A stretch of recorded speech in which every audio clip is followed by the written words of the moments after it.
Looking back now, I realise how lucky I was. At the time, it seemed so normal to be in the water, swimming, snorkeling, and playing in the kelp. But that's not a normal childhood. It's a privilege. I got to experience an environment so few people get to see, and I will be forever grateful to my parents for showing me this world. My name is Joanna Smart, and I'm the 2019 Australasian Rolex Scholar of the Our World Underwater Scholarship Society. The Our World Underwater Scholarship Society is a true testament to what can be achieved when we invest in our youth. By taking us enthusiastic and often inexperienced ocean advocates and throwing us out into the world, we are able to travel, to learn, to explore, and most importantly, to change our world underwater. Scuba diving has had such a big impact on me, and I wanted to make sure that these experiences were still possible for those to come. So I set out on my scholarship journey to answer a question. What do we want the oceans to look like in 20 years? And what do we need to do now to get there? This journey took me all over the world and to some unexpected and surprising places.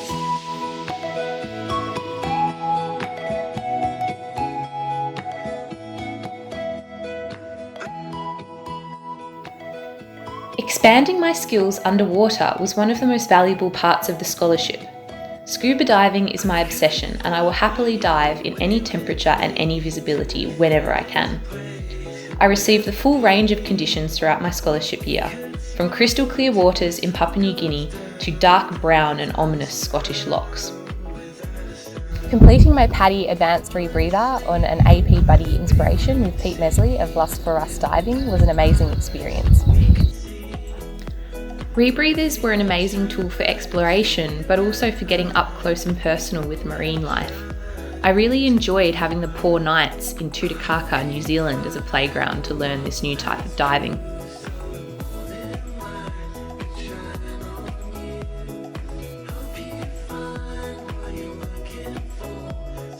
Taking these diving skills and applying them to the real world was an incredibly exciting experience, and through this process I met some of the most amazing and passionate ocean advocates on the planet. Learning about shark tourism with Rodney Fox expeditions and Benga adventure divers was a great lesson in how ecotourism can be harnessed as a tool for education to achieve positive conservation outcomes.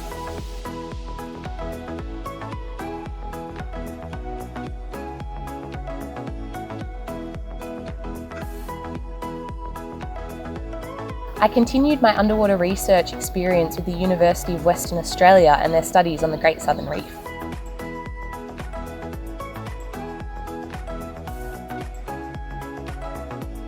Being able to visit the Catalina Hyperbaric Chamber with Carl Huggins was a fantastic experience in terms of diving safety and learning about what happens at the other end when things go wrong. From Carl, I learnt about diving safety from one of the leading experts in the field. In order to understand what we might like a future ocean to look like, I travelled to some of the most remote and untouched parts of Papua New Guinea on board MV Oceania. This trip resulted in some of the most spectacular diving I have ever experienced. I was also fortunate to be hosted by the wonderful Max and Cecily Benjamin at Walindi Plantation Resort, where I was able to learn about their Mahoney and Nadari conservation program. The program offers hands-on reef and marine education to local school children, as well as facilities for visiting scientists. Since Mahoney started, its programs have reached more than 150,000 students, teachers, local communities, and other organisations. I really wanted to learn how to take these stories from the sea and tell them to a broader audience. So in classic Our World Underwater Scholarship style, I started in the deep end and headed on assignment with National Geographic. So Jen Hayes, David Duvalier, we're here on Lady Elliot as part of a National Geographic assignment. Hashtag Coral Status Science and Solution, documenting coral reefs all over the world.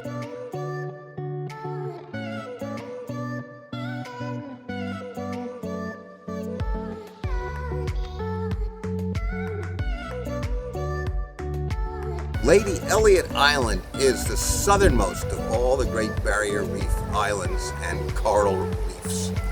It is a success story. The coral here is alive. It is populated by extraordinary creatures such as mantas and turtles. From David and Jennifer, I learnt that documenting what goes on below the surface is not so much of a science, but an art form. It requires an understanding not only of the environment that you're in, but also the creative ability to tell a story. Going on assignment with National Geographic was a real privilege and one of the highlights of my scholarship year. Underwater photography has not only been a passion of mine for many years, but it's also a great tool to tell stories about the underwater world. I was incredibly lucky to be supported by Reef Photo and Video, Nauticam, Light and Motion and Paralens to expand upon my underwater photography skills. Learning how to take better photos and video underwater and to tell more effective stories would have been very hard to achieve without the support of the Our World Underwater Scholarship Society.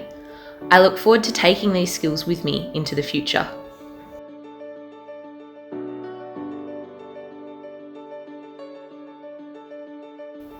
For me, all these experiences in diving, research and photography really came together when I was able to take these skills and apply them to businesses that work at the forefront of marine science.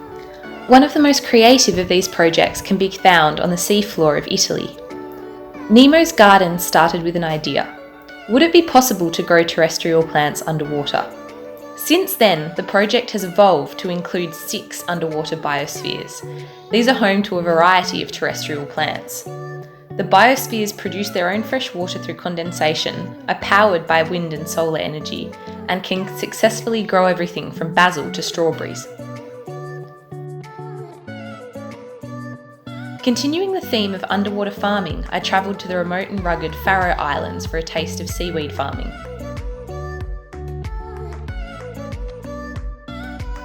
Oliver Gregerson and his team at Ocean Rainforest have an innovative approach to seaweed cultivation. Their business seeds, grows, harvests and processes their own seaweeds. They also participate in a variety of projects, including the development of offshore farming. Whilst aquaculture might not be the most glamorous of fields, I truly believe that seaweeds are underrated. Ensuring the sustainable development of aquaculture is one of the most valuable things we can do to ensure a positive future for our oceans. My time at Ocean Rainforest was a great lesson in how research, innovation and business can combine to develop a sustainable economy. I made the journey to Oban in Scotland to learn more about how science and business can combine. Tritonia Scientific is a scientific diving agency, hyperbaric therapy provider and research centre. They have a global reputation for using innovative methods to support underwater exploration. I was amazed to see a team that fully integrates so many areas of research, skill sets and operations. I have never come across a business who offered so many different services and conducted them with such joy and enthusiasm. I continued my exploration of science and business in the United States, joining the team at Blue Latitudes. Blue Latitudes is a women-owned marine environmental consulting firm. And our company was grown out of our graduate program at Scripps Institution of Oceanography, where we were studying the feasibility of the Rigs to Reefs program in California. And it grew from there. So now we work on consulting for a variety of offshore structures, but principally on the Rigs to Reefs program here in California and all over the world. What our company does is we're really focused on thinking about ocean conservation differently, because we are using our ocean. And instead of ignoring all of that that's going on and creating these very select marine protected areas that are, pristine and are only pristine areas, maybe there's only one in an entire state. What we are looking to do is find a way to conserve our ocean on a larger, more holistic level and work with industry to get these concepts into their brains about understanding the value of the ecosystem that they're reaping financial benefit from. What we've found is that working together, reaching across the aisle, talking to oil and gas, talking to scientists, talking to regulators, that's the best way to open doors. There is hope because you can know as an individual that you have this power as a consumer to make choices that can enact change. The team at Blue Latitudes really caused me to rethink what is possible for young women in marine science and industry. I learnt that with confidence, passion and determination, anything is possible. I think that combined, all these experiences taught me that we don't simply walk into a better world, we create one. It is our responsibility to incorporate consideration for the natural environment into our economies and our future. I hope for a positive future for our oceans, one where science and business can combine for the sustainable use of resources, and where the health and well-being of our natural environment is at the core of everything we do. I have hope that perspectives are changing, that our environmental consciousness is evolving, and that we all share a passion for a better tomorrow, regardless of where we come from. I think the Rolex Scholarship has not only given me the opportunity to see the world and learn from all these incredible people, but it's also given me the opportunity to find my voice and to use that voice to speak up for what I believe in. My scholarship year may be over, but my journeys underwater are only just beginning. I feel that I still have a mountain to climb, but the Our World Underwater Scholarship Society has gotten me to the base and given me all the tools that I need to get up. We would all like to think that our relationship with the sea is special or in some way unique, but the sea doesn't care for us. She has broken and crashed upon our shores well before we existed, and will continue to do so long after we are gone. The world I'm finishing my year in is a very different one to that which I started, but I have hope. I have hope because I've seen how many people care about our world underwater. All of the people who have shared their knowledge, their passion and their homes with me are actively working to ensure the ocean is looked after, sustainably utilised and appreciated. And this is what gives me the most hope of all. I believe in nature-based solutions. I believe in the power of people to work together to overcome our obstacles. I believe in humankind's capacity for ingenuity and creativity. Ocean needs champions, our world treasures. I believe in the power of collective human empathy and innovation for our oceans. I believe in the strength and resilience of nature and its capacity for recovery. We have hope because our oceans are powerful and resilient. Innovation and technology gives me hope for the future. Sunsets like this give me hope. By improving the standard of diver training and diver education, we can help to minimize the impact we have on our underwater world. Keep calm and dive on. What gives me hope for the oceans is all the passionate people out there trying to protect it. My hope is that Joanna and all past Rolex scholars will be leaders in their chosen field and continue to protect the oceans for the future. I have hope for this planet because in my lifetime, I have seen marine protected areas work. We have seen all over the world that if you protect something, it can prosper. We have a choice. Protect the planet.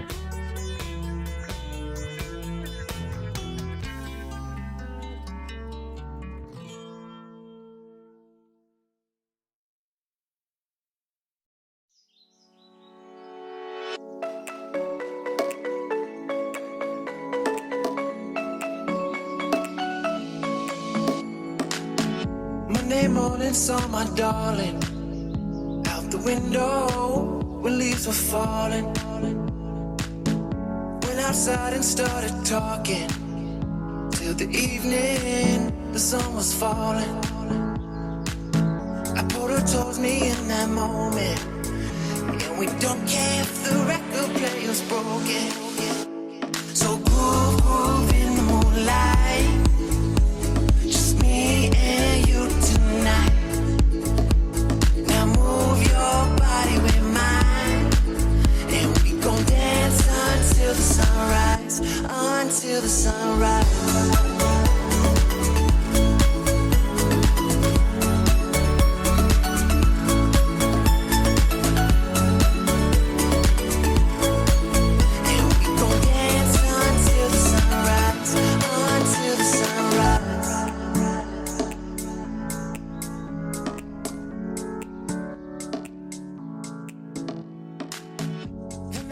Started driving on the highway when cars were honking.